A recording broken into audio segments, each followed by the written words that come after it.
నేను అందరికంటే ఎక్కువ సమయం తీసుకున్నారంటే అది నేనే.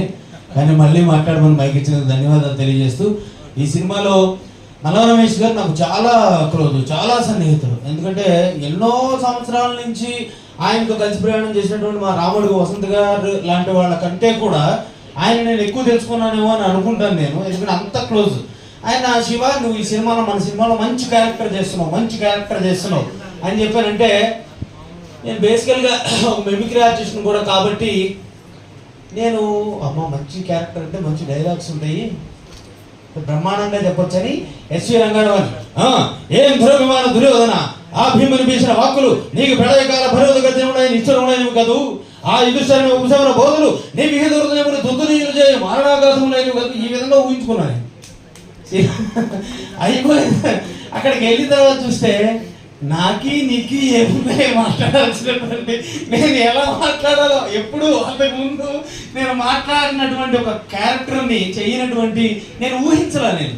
అంటే ఆయన నాకు ఆ క్యారెక్టర్ ఇస్తారండి. ఆ తర్వాత కత్రాణి గారు కానీ వీళ్ళందరూ కూడా ఏమన్నారంటే, శివ ఎందుకు పనికి వస్తాడండి ఆ క్యారెక్టర్కి, ఆయన క్యారెక్టర్కి సెట్ గారని చెప్పానంటే, శివ నువ్వు ఈ క్యారెక్టర్ చేస్తున్నావు, నువ్వు ఈ క్యారెక్టర్ సెట్ అవుతామని నన్ను డైరెక్ట్ కాస్ట్యూమ్స్ దగ్గరికి పంపించి ఆ విగ్గు చేసుకుని ఆ మీసాలు గడ్డాలు ఇవన్నీ చూసుకుని ఎట్లా ఉంటాయని తీసుకొచ్చిన తర్వాత ఆ రోజు మేకప్ వేసిన వాళ్ళకి నిజంగా కాస్ట్యూమిస్ట్కి నిజంగా పాదాభివందనాలు సార్.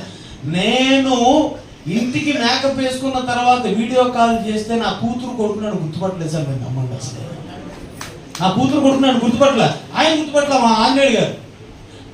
అసలు ఎంతమంది చూసి శివ నువ్వు ఈ సినిమాలో ఎక్కడున్నావు అని అడిగారు నన్ను.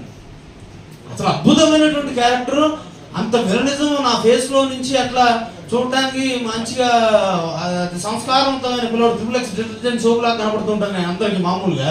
నన్ను తీసుకెళ్ళి అలా పెట్టాలని ఆయనకి ఎందుకు అనిపించిందో మంచి క్యారెక్టర్ నాకు ఇచ్చి ఈ సినిమాలో ఇంత సపోర్ట్ చేసిన మా మనో రమేష్ గారికి, మిగతా పెద్దలందరికీ, నన్ను చాలా అభిమానించి ఇంత గొప్పగా నా గురించి చెప్పినటువంటి మా దర్శన్ శ్రీనివాస్ గారు, నిజంగా ఆయన కూడా ఈ సినిమాకి తిరిగినప్పుడు ఆయన కూడా మాతో మేము ఆయనతో కలిసి ప్రయాణం చేసాం.